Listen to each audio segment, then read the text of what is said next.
All right. Hey guys. So I'm going to try to keep this video pretty short. Um, I want to start by acknowledging that this is Ted Cruz talking, and I just want to say that I believe that everyone is right some of the time.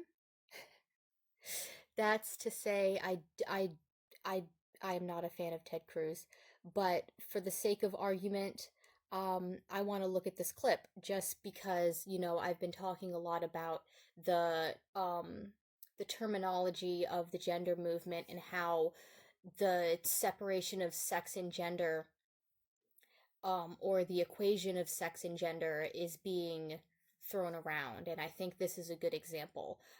This is another clip from the same committee hearing that I talked about last time, where they're talking to Riley Gaines and her last name's Robinson. I don't remember her first name, but the Human Rights Campaign president. So we're just gonna look at this little bit here. We're not doing the entire video. Ms. Robinson, do you agree with Ms. Gaines that there's a difference between women and men?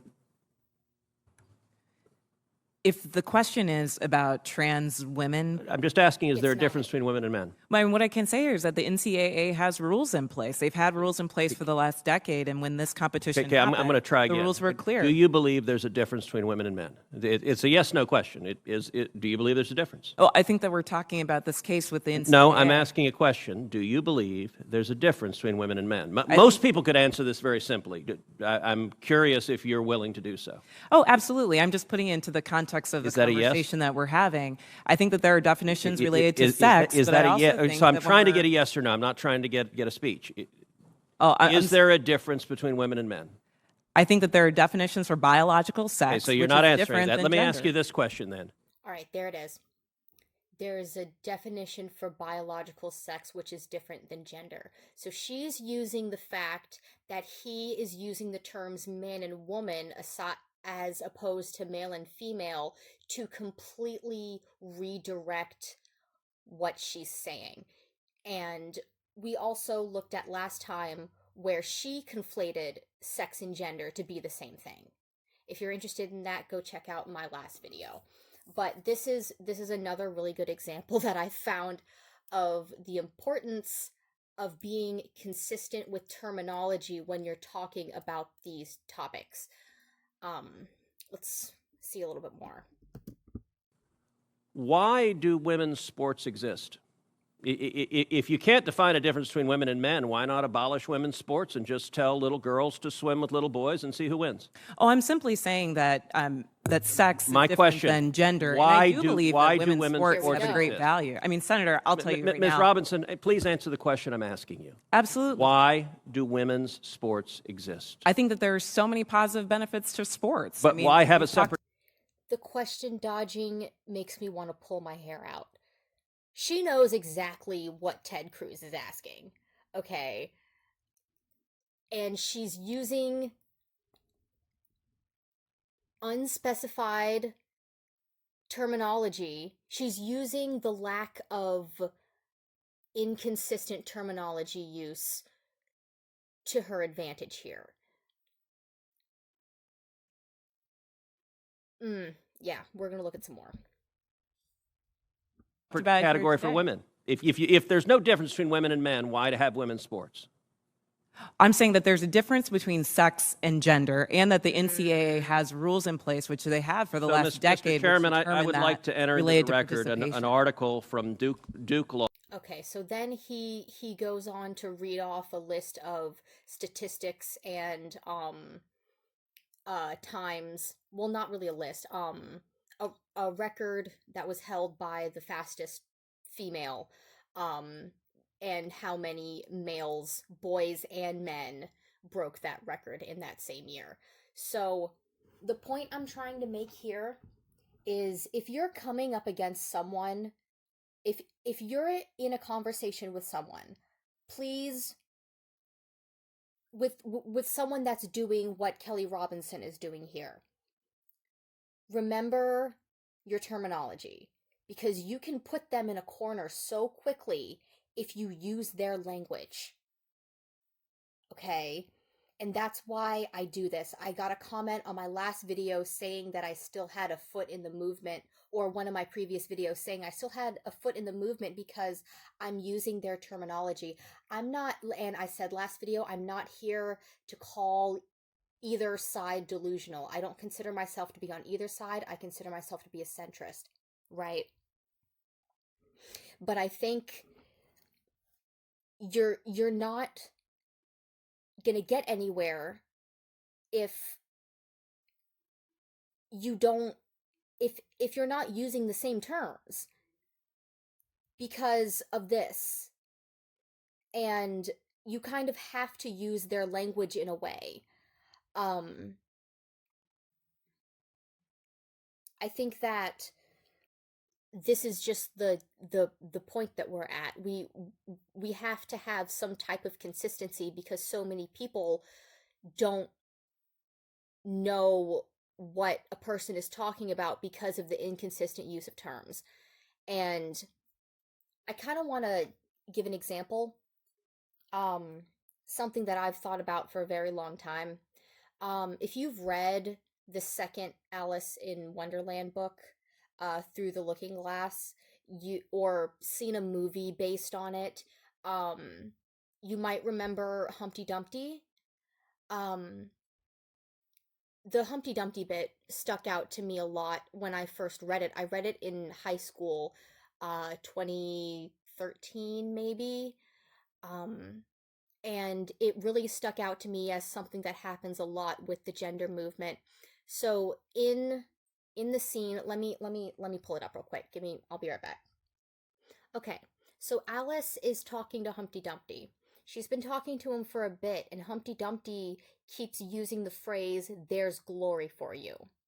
And Alice doesn't really know what he means by that. So the second or third time he says there's glory for you, they're talking about unbirthdays. He's explaining the concept of an unbirthday to her, right?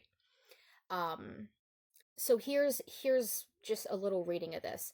And only one for birthday presents. There's glory for you. They're talking about unbirthday presents. You get an unbirthday present every day, but a birthday present on your birthday. Only one for birthday presents, only one day for birthday presents, there's glory for you. I don't know what you mean by glory, Alice said. Humpty Dumpty smiled contemptuously. Of course you don't, till I tell you. I mean, there's a nice knockdown argument for you. But glory doesn't mean a nice knockdown argument, Alice objected. When I use a word, Humpty Dumpty said in a rather scornful tone, it means just what I choose it to mean, neither more nor less. The question is, said Alice, whether you can make words mean so many different things.